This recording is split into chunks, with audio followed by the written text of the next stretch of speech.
Salut à toutes et à tous, on se retrouve pour du Castlevania Aria of Sorrow, vous pouvez le constater à l'écran. Pour information, je joue sur Wii U, tout simplement parce que ça me permet de vous montrer qu'effectivement on peut faire tous les glitches même sur la version Wii U, puisque il n'y a pas vraiment eu de patch sur les versions, sur les jeux Game Boy, donc évidemment tous les glitches sont présents sur n'importe quelle version. On va commencer une nouvelle partie donc avec, vous voyez que j'ai déjà une partie finie, c'est tout simplement parce que ça me permet justement de pouvoir ça me permet de justement de pouvoir skipper les cutscenes, tout simplement. Alors, on commence une partie en normal. Moi, il n'y a pas de nom particulier, c'est pas comme dans Castlevania Symphony of the Night où il y a un nom particulier. Et on commence immédiatement cette nouvelle partie. Donc on va avancer vers le couloir du château et on va sauter au-dessus des ennemis parce que de toute façon on n'en a pas besoin. Alors moi je m'éclate aussi à éliminer les chandeliers pour récupérer un tout petit peu d'argent, ça ne sert absolument à rien, mis à part vous occuper pendant que vous sautez au-dessus des ennemis. Une fois qu'on arrive dans cette salle, on va récupérer donc l'épée courte qui va nous servir par la suite à faire un peu plus de dégâts. On récupère le gardien de tombe qui va nous permettre de faire des backdash de cette manière. Donc là on sauvegarde la partie, pourquoi? Parce que ça va nous servir pour utiliser la fonction sommeil, qui est un petit peu la fonction veille de ce Castlevania, qui va nous permettre de gagner un tout petit peu de temps sur certaines salles. Là dans cette salle avec les squelettes, il faut attaquer immédiatement quand vous sautez pour pouvoir éliminer, vous voyez, les os qu'ils vous lancent, de manière justement à pouvoir éviter de vous les prendre en dégâts. Ici il suffit de faire un backdash pour passer derrière l'armure. Et là pour ce boss là il faut lancer des lances. Et vous voyez que je les lance d'une manière, avec un timing bien précis. Parce que si vous les lancez correctement, ça fait 3 x 13. Donc ça fait 39 de dégâts avec une seule lance, donc c'est évidemment l'idéal. Là je prends pas la boule parce que ça ne me sert absolument à rien. Et je vais continuer d'avancer, j'élimine les flammes pour récupérer quelques cœurs, donc pour récupérer un peu de points de magie, même si c'est pas forcément la nécessité absolue. Là je passe les différents monstres, et là j'utilise une lance pour aller un tout petit peu plus vite pour récupérer l'armure volante. Une fois l'armure volante récupérée, on l'équipe et on équipe en plus notre épée courte, et on fait sommeil. Une fois qu'on a fait sommeil, ça nous fait revenir au menu principal et on recharge. Et vous voyez qu'il y a une petite tasse qui apparaît. Et donc on va prendre cette petite tasse pour revenir au tout début de la salle. On n'est pas obligé de revenir complètement au début de la salle. Là je monte tout en haut. Dans cette salle là, on se place là, on attend qu'il tire et on saute au-dessus. Là, on peut sauter au-dessus grâce à l'armure volante. Et ces ennemis là, on peut les one-shotter à coups de lance. Alors la troisième lance, je la lance un tout petit peu plus tard parce qu'il y a le buer. Alors malheureusement je ne l'ai pas eu, mais vous pouvez potentiellement avoir le buer de telle manière à pouvoir éliminer les deux ennemis avec une simple lance. Une fois arrivé en haut de ces petites plateformes, on saute avec l'armure volante pour passer. On récupère la potion qui est au passage et là on va passer au-dessus. Donc il faut vraiment sauter au bord du bord avec l'armure volante de telle manière à pouvoir sauter là-dessus. Là on saute au-dessus des ennemis, on récupère les différents cœurs qu'on peut récupérer au passage et on continue à avancer, donc tout en sautant évidemment au-dessus des ennemis, en éliminant les différents chandeliers qu'on peut éliminer de façon justement à pouvoir avoir quelques cœurs supplémentaires par la suite. Là on saute au-dessus de cet ennemi là et on va faire donc le backdash ici. Alors malheureusement ça n'a pas marché.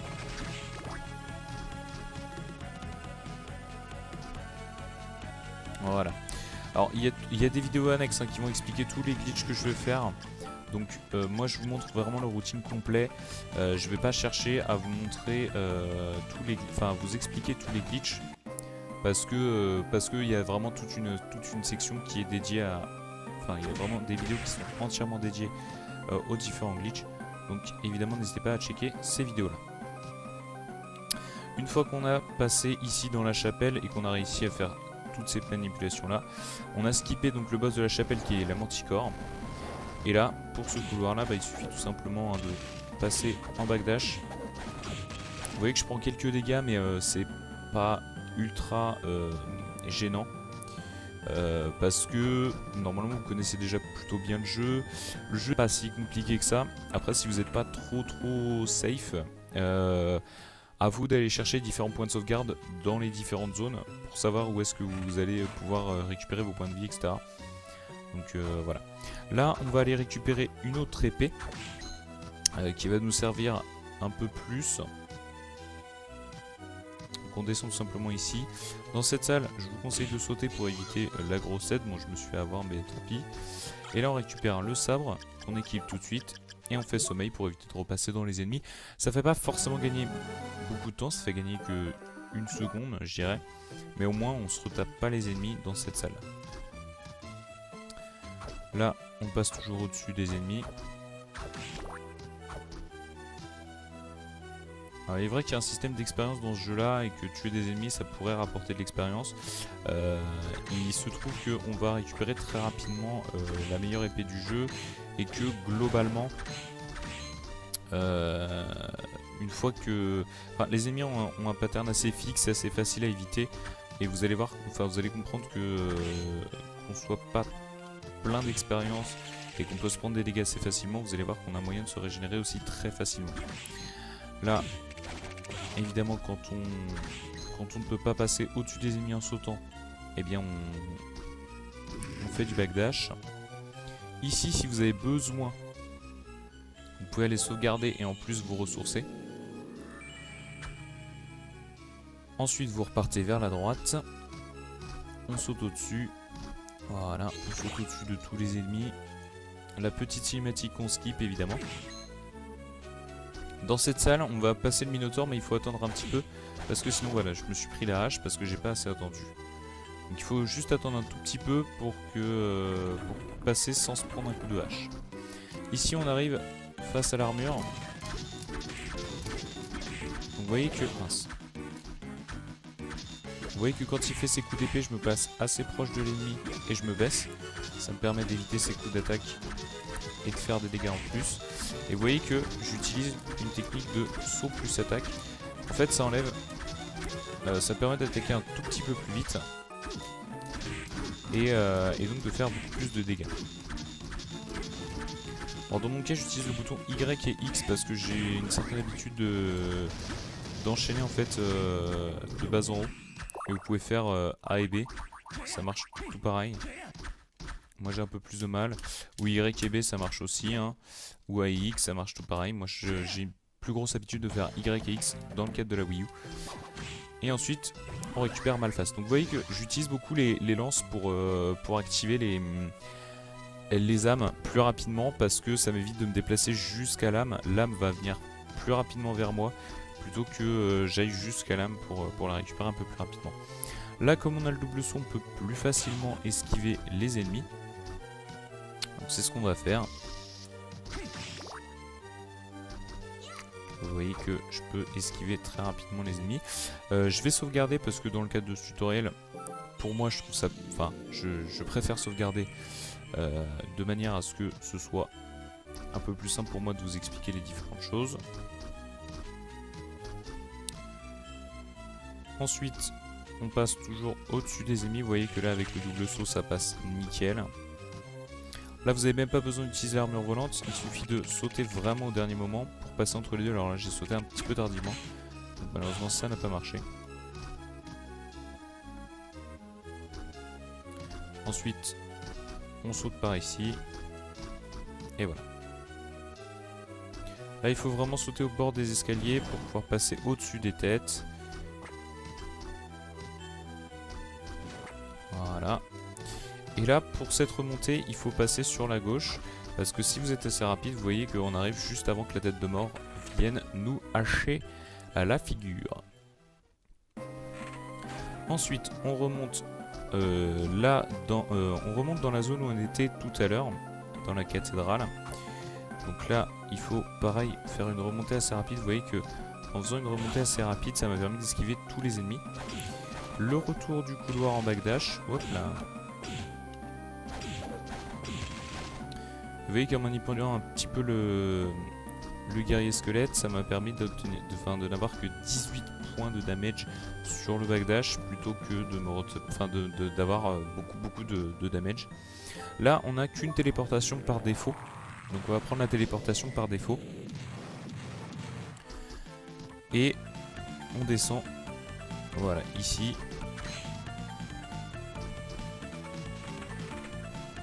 Et on arrive au niveau du magasin.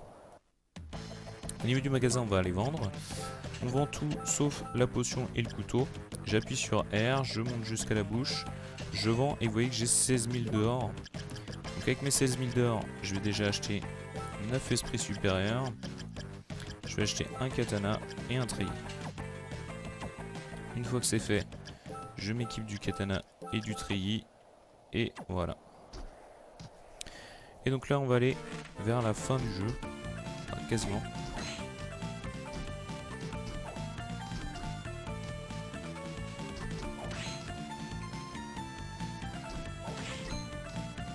Là je continue d'avancer, en fait je vais retourner à la zone où j'ai reçu l'armure volante. Donc là je passe au dessus parce que j'ai le double saut, donc je peux me permettre.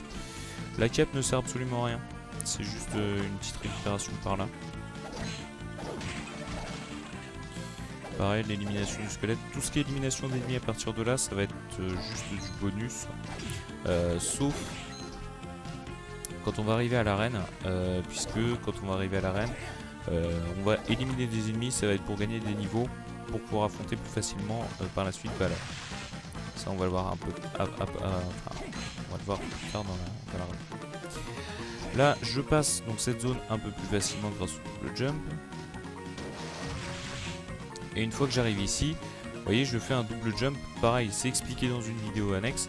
Le double jump qui me permet de monter tout simplement ici. En fait, pour le double jump, il suffit d'attendre que Soma redescende, mais vraiment un tout petit peu. C'est-à-dire que on arrive au max du premier jump et on descend, mais de quelques pixels, et on ressaute directement après, en fait.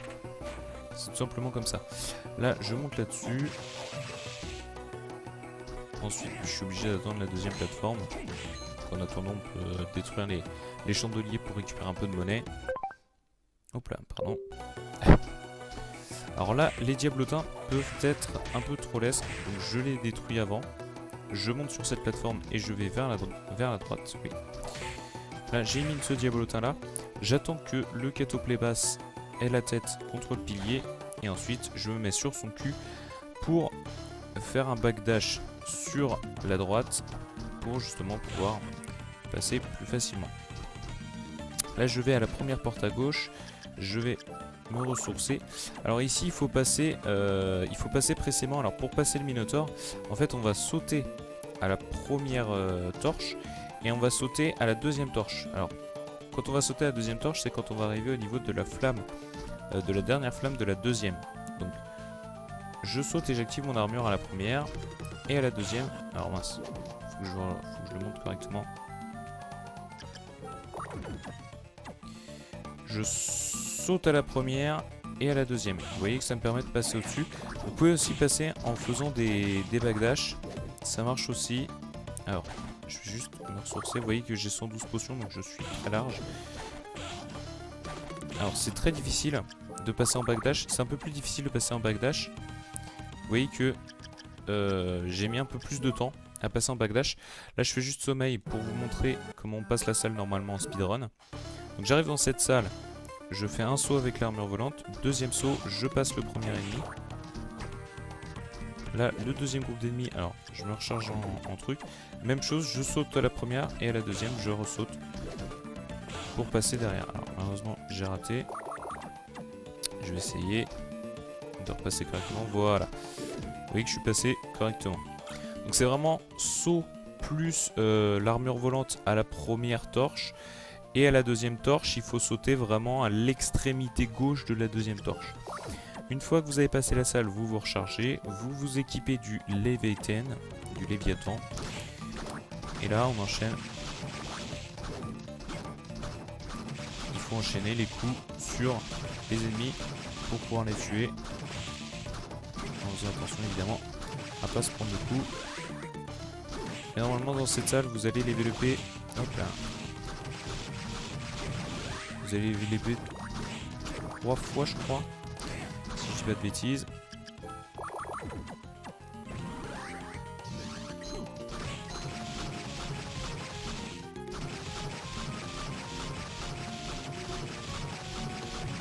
Voilà, on level up 3 fois dans cette salle.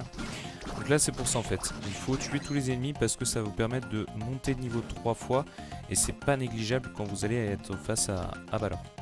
Ici je vous conseille de faire la garde de l'ennemi, ça vous permet de passer un tout petit peu plus facilement. Là vous pouvez jumper 2 fois au-dessus de cet ennemi là. Encore une fois vous êtes très vulnérable, donc faites très attention à votre vie. Vous voyez qu'on a quasiment potion infinie, donc à partir de là il est beaucoup plus facile de vous soigner régulièrement plutôt que de faire n'importe quoi. Et voilà. Si jamais vous avez besoin ou que vous n'êtes pas trop safe, vous pouvez aller sauvegarder sur la sauvegarde à gauche. De toute façon on va y aller juste après Balor parce que il y a une série de ce qu'on appelle du bad zipping. On a une série de bad zipping qui va s'enchaîner et ça va être très délicat. Et on affronte Balor en descendant avec l'ascenseur tout en bas.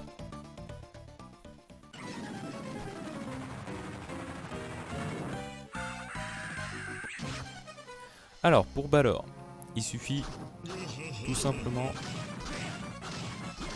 voilà, de faire attention notamment à ces attaques là. Alors là je me fais un peu avoir parce que... Alors si jamais voilà, vous faites toucher, vous faites évacuer à pleine vitesse, hop, pensez à vous baisser.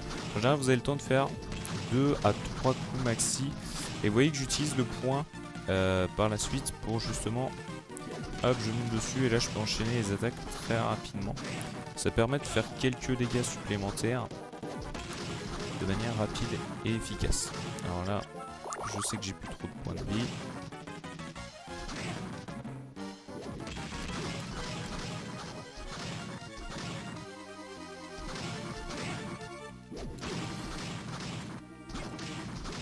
C'est peut-être le boss, Balor c'est peut-être le boss qui pourrait vous poser le plus de problèmes. Après, en termes d'esquive, ça se fait bien. Alors quand il arrive en deuxième phase, dans un premier temps, vous avez le temps de faire 2 à 3 coups sur l'œil de Balor. Et quand il commence à tirer... Hop là. Voilà, quand il commence à tirer de cette manière-là, vous pouvez le toucher 2 fois si vous arrivez à maîtriser votre arme parfaitement. Et vos sauts. Mais en général, moi je le touche qu'une seule fois. Ça reste quand même assez rapide. Mais évidemment il y a une manière beaucoup plus rapide de le tuer.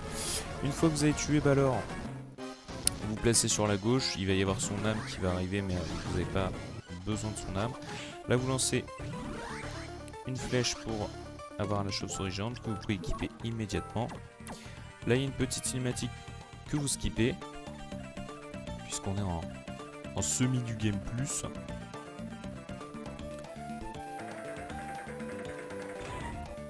Et on remonte vers la sauvegarde.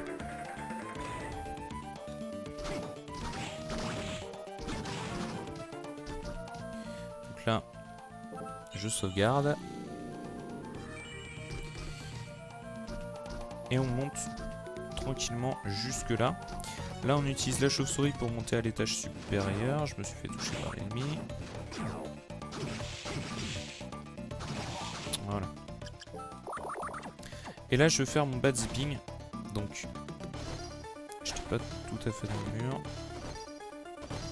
Voilà. Tac, je suis dans le mur, étage supérieur. Je me retrouve à la super potion. Et on arrive là.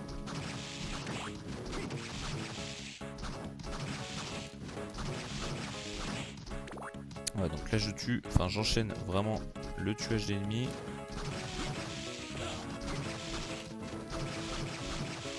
Voilà. Donc là je me retrouve ici. Je me place dans le mur.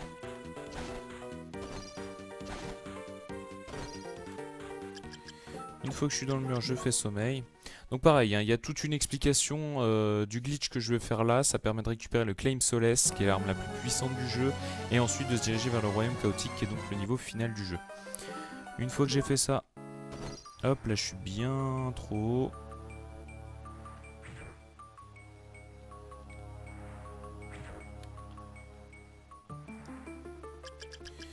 Donc je vais reprendre en fait ma partie avant. Parce que du coup, j'ai pas réussi. Ce sont des choses qui arrivent. Hein. Ça reste très délicat. Vous risquez de voir 2 ou 3 fois la même chose parce que ça fait très longtemps que j'ai pas retouché à ça. Donc c'est vrai que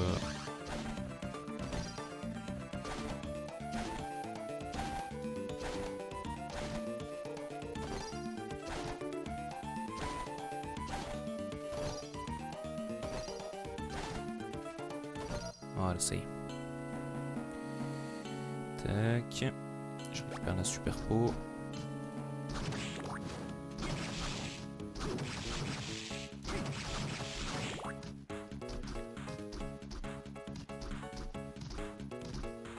Alors je fais cette montée de marche sans utiliser la chauve-souris, parce que la chauve-souris consomme énormément de points de magie.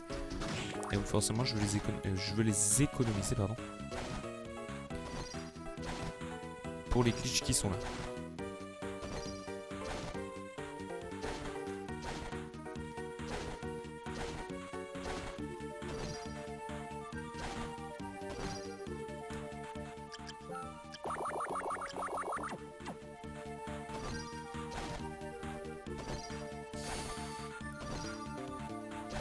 Alors que je galère ici.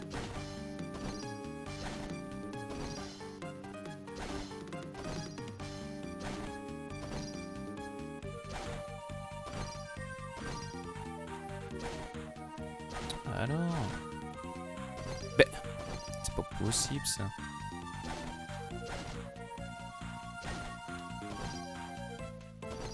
Je suis dans le mur à chaque fois. C'est quand même dingue ça.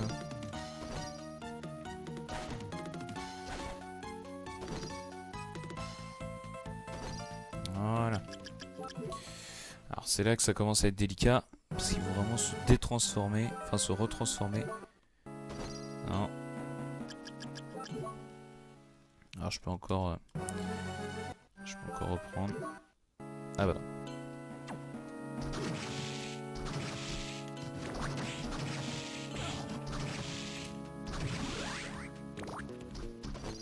Alors si mes souvenirs sont bons.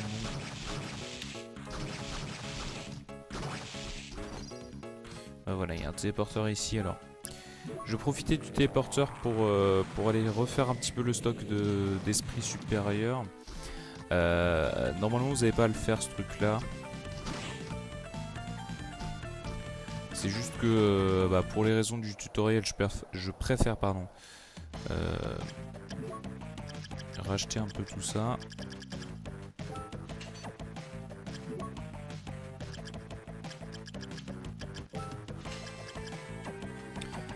Voilà.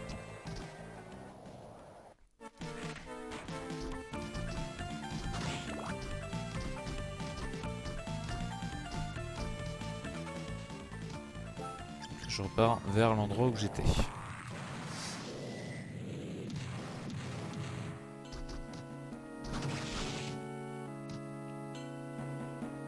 Voilà, j'ai bloqué les lignes en haut.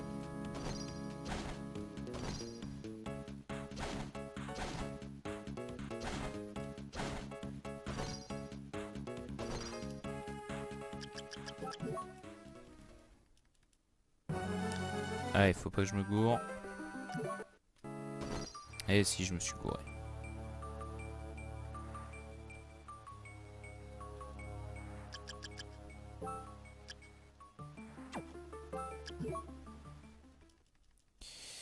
Alors, je vous avais prévenu hein, que c'est pas évident. Parce que, en fait, pour vous expliquer, je l'ai expliqué sur... je m'excuse de plus trop parler parce que j'essaie de me concentrer. J'ai expliqué sur le tutoriel de ce bad zipping là.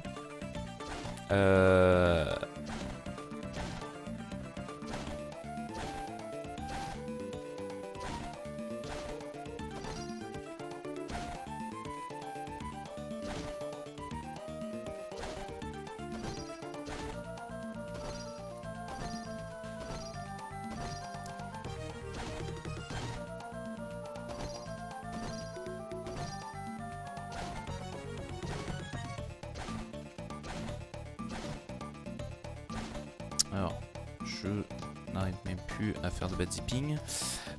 Pour vous expliquer sur le tutoriel,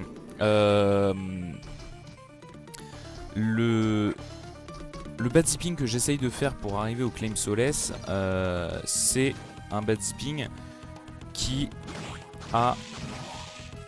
nécessite de se transformer dans une zone de 8 frames.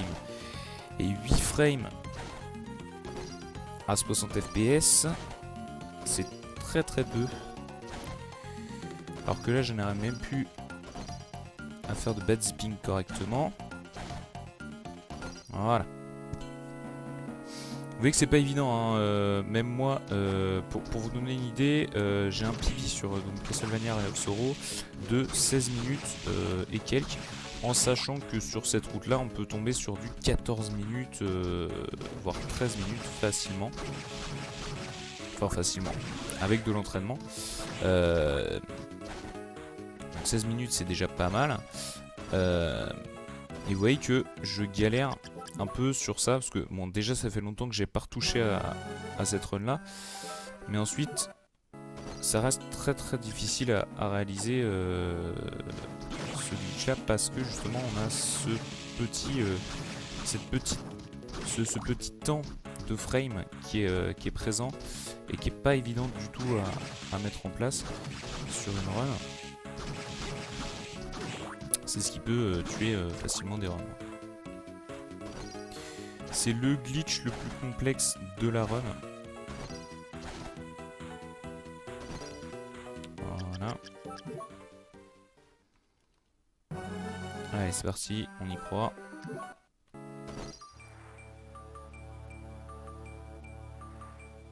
Ouais, c'est bon. Donc là, je récupère le Claim Solace que j'équipe immédiatement. Je fais sommeil. Alors, pour éviter de me faire troller, je vais me recharger là-dessus. Alors, je me suis un peu trompé, mais c'est pas grave. Non, je peux arriver à faire quelque chose. Ah, je suis passé de l'autre côté. Tac. Alors ça, c'est une autre manière de faire. Si vous voulez vraiment la bonne manière. Mince. Merde. Putain, je peux pas y arriver. Je pense que je vais pas réussir parce que je me suis transformé au mauvais endroit. Et ouais, voilà. Je vais être obligé de reprendre ma partie. J'en suis fort navré, hein, les amis, d'enchaîner comme ça les échecs. Mais je suis obligé de... c'est pour ça que c'est un glitch qui est très difficile, parce que c'est des placements très précis. Si vous voulez voir la vidéo correctement, parce que de toute façon on arrive à la fin. Donc après cet enchaînement de tricks et de glitch, vous affrontez le chaos. Donc là-dessus il n'y a plus de soucis majeurs. Au moins vous voyez la difficulté aussi de ce glitch là dans un routing complet. Mais là globalement vous avez vu tous les time savers. Il n'y a plus de time saver particulier. Alors, ça a l'air de bien s'enchaîner.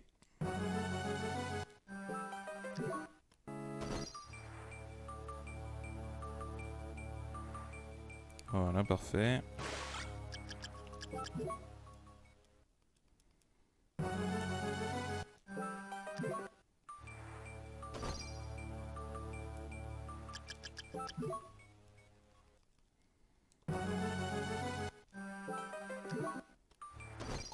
Voilà, parfait. Super. Une fois que vous avez réussi ce bad zipping là, on relâche tout. Vous êtes évacué vers le haut, vers le royaume chaotique. Donc encore une fois, je sais que ça a été un peu laborieux. Là, de toute façon, c'est un enchaînement de bad zipping à la fin assez compliqué. Un premier bad zipping pour arriver à la tour de l'horloge, un deuxième pour arriver au Claim Solace dans la zone secrète, et ensuite vous devez enchaîner des bad zipping très précis pour justement arriver au royaume chaotique. Et une fois que vous êtes au royaume chaotique, il vous reste un dernier bad zipping pour arriver très rapidement.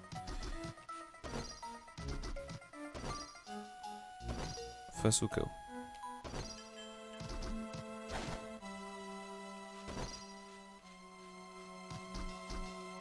Voilà.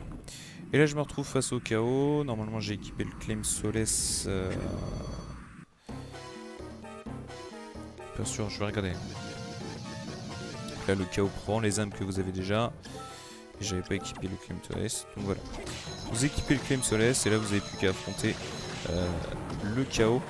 Alors, le chaos pour la première partie, ce que je vous conseille de faire, c'est d'abord d'éliminer le bleu. Parce que c'est le bleu qui peut potentiellement vous faire le plus de mal. Vous voyez, 206. Alors là, ce que je vous conseille de faire, c'est vraiment à chaque fois que vous faites toucher, c'est de vous ressourcer donc avec une potion. Parce que, mine de rien, le chaos, c'est le boss final. Donc c'est celui qui fait le plus mal. Déjà de base il fait assez mal, mais là vous êtes vous êtes à peine niveau 10 je crois. Je vais vous dire ça en deuxième partie du chaos. Vous êtes à un niveau très faible et donc forcément le chaos vous fait le plus mal possible. Vous êtes ah non, vous êtes niveau 18. Vous voyez, on finit le jeu au niveau 18. Sur la deuxième partie, il faut attaquer les 4 yeux dans un premier temps pour pouvoir faire le plus de dégâts. Alors quand il fait ses épines, vous avez juste à vous baisser et ensuite vous enchaînez les yeux. Alors faites attention, vous voyez là je me suis pris un dégât, hop je me recharge. Là je me suis pris un autre dégât, je me recharge tout de suite parce que tout peut arriver.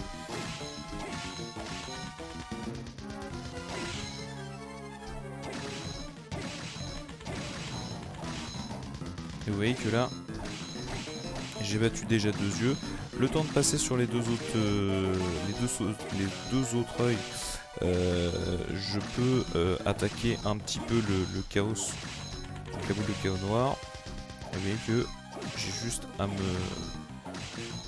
Alors quand vous voyez les boules arriver, je les attaquer.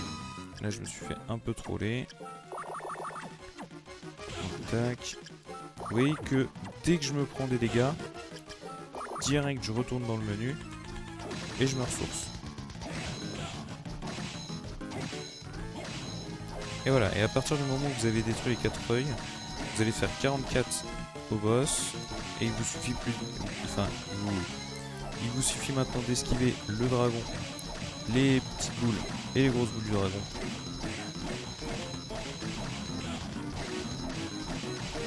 Et voilà. Alors ne jouez pas avec le feu avec votre vie en vous disant il me reste 192, je suis large. C'est très facile de perdre un max de points de vie sur ce combat. Donc évidemment, ne jouez pas les malins. Et vous voyez que là j'enchaîne les coups. Et voilà. Fin du timer, time. Le temps s'arrête quand il y a cette espèce de petit éclair blanc qui apparaît sur l'écran et qui nous indique qu'on a battu le chaos. Ce qui permet de conclure le jeu. Donc vous voyez que Castlevania Lepurson se fait assez rapidement globalement. C'est pas forcément évident, notamment le bad zipping, enfin les bad zipping de la fin. Parce que c'est un enchaînement de bad zipping très précis c'est un enchaînement de bad zipping avec justement des transformations bien précises. Je vous ai fait, il y a des tutoriels qui sont juste à côté de ce routing complet pour justement tout ce qui est glitch précis, placement précis, etc. Et j'ai essayé évidemment d'indiquer au maximum possible sur le routing papier tout ce qui était placement précis de quand se changer et comment se changer évidemment. Si vous avez des questions concernant Castlevania Aria of Sorrow, n'hésitez pas à me le faire savoir. Si vous avez envie d'un autre tutoriel concernant par exemple le All Bosses, je n'ai jamais touché au All Bosses mais je peux m'y mettre évidemment pour vous faire un tutoriel si vous le souhaitez. N'hésitez pas à me faire part de ça dans les commentaires de façon à ce que je puisse y travailler et vous faire un tutoriel dans les plus brefs délais. Sur ce, je vous souhaite à tous une bonne run et je vous dis à bientôt dans une prochaine vidéo. Ciao.